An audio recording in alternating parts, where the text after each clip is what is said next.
Hai sobat pencinta catur, welcome back to Errol Chess. Terima kasih buat kalian udah klik video ini. Nonton terus sampai habis karena kita akan bahas perjuangan para pahlawan catur Indonesia di ajang SEA Games Vietnam 2022. Kali ini kita akan bahas partai andalan Indonesia. Grandmaster Novendra Priasmoro berhadapan dengan andalan tuan rumah juga unggulan pertama dalam kategori catur klasik perorangan, Nguyen Ngoc Trong Son. Teman-teman, siapakah lawan Novendra Nguyen Ngoc Trong Son ini, teman-teman? Adakah kalian mengenal sebelumnya? Ya, Nguyen Ngoc Trong Son lahir 23 Februari 90. Dia merupakan Grandmaster termuda yang dimiliki oleh Vietnam pada saat itu, karena dia meraih gelar Grandmaster usianya 14 tahun. Dan teman-teman, secara garis umum dia prestasi terhebatnya adalah menjadi pemain terbaik dan selalu menjadi pemain terbaik di Olimpiade ketika dia memperkuat Vietnam. Di Tromsø 2014 dia menjadi pemain terbaik dan meraih medali emas untuk papan 2 saat membela Vietnam di ajang Olimpiade. Kemudian dia mengulanginya lagi, bermain di papan 2, dia meraih emas di ajang Olimpiade catur di Batumi, Georgia 2018. Jadi bukan wong sepele ya lawan dari Novendra Priasmoro. Ya, ini merupakan babak ketiga dan Novendra memiliki 2 poin full, 2 babak 2 poin, dan sementara Nguyen Ngoc Trong Son memiliki 1,5 poin. Ya, hasil remis 1 kali dan menang 1 kali. Langsung kita bahas. Nguyen Ngoc Trong Son pegang buah putih, Novendra Priasmoro pegang buah hitam. Nguyen memulai dengan D4 dan dijawab kuda F6. Trong Son melanjutkan dengan C4, Novendra G6. King Indian Defense merupakan andalan Novendra Priasmoro. Kemudian kuda C3 putih, hitam gajah G7. Putih M4, hitam D6, putih kuda F3, hitam rokade pendek. Putih gajah E2, hitam E5, putih rokade pendek. Hitam kuda 6, putih gajah E3. Ya, ini merupakan Black Defense variation dalam pembukaan King Indian Defense. Novendra melanjutkan dengan C6 dengan ide kuda C7 dan juga mengaktifkan menteri D8. Trong Son menjawab dengan pion D makan E5, hitam pion D makan E5 dan Trong Son C5. Memplot pion dan juga untuk mengaktifkan gajah ke petak C4, Novendra memilih kuda G4, ancam gajah E3. Trong Son menjawab dengan gajah G5, ancam menteri, hitam F6. Trong Son gajah pukul A6. Novendra pion B makan A6. Ya, apabila Novendra memilih pukul gajah di petak G5, maka Trong Son akan melanjutkan dengan gajah C4 skak, raja H8 dan menteri tukar menteri, benteng D8 dan kuda G5.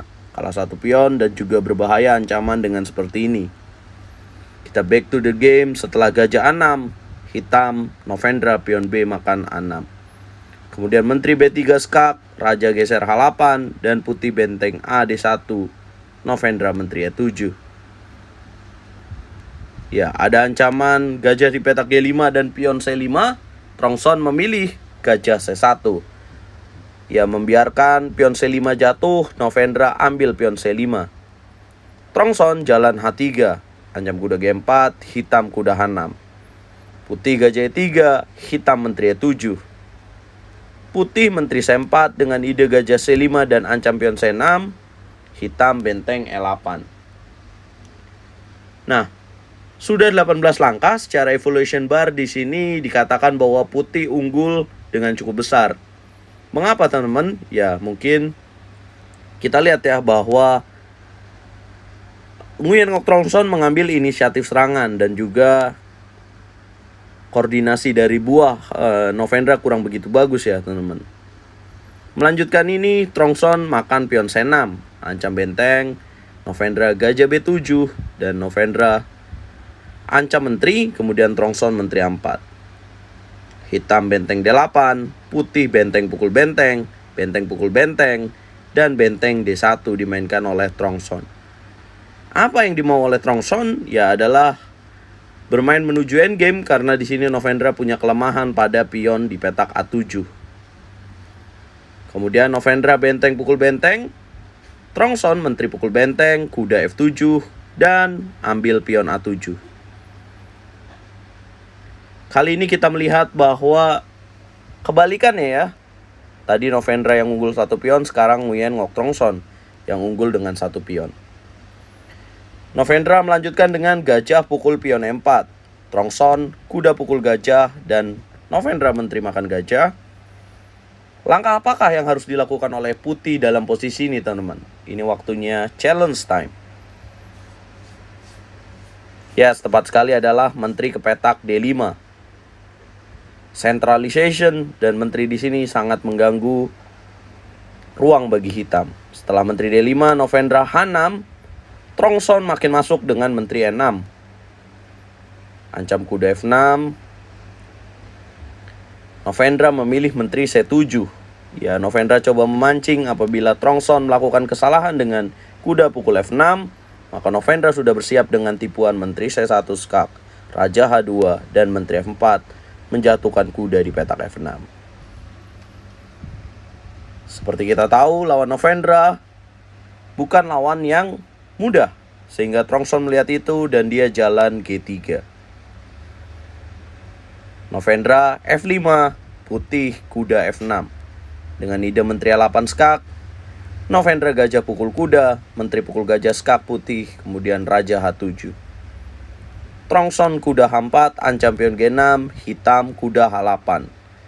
Ya, Novendra harus menjaga karena dorong pion G5 menjatuhkan pion F5. Trongson ambil pion A6. Dan dengan seperti ini, Trongson memiliki keunggulan 2 pion. Dua-duanya pion promosi. Novendra belum menyerah, dia melanjutkan dengan F4, teman-teman. Kemudian putih, pion G makan F4. Hitam menteri C1 skak, putih raja G2.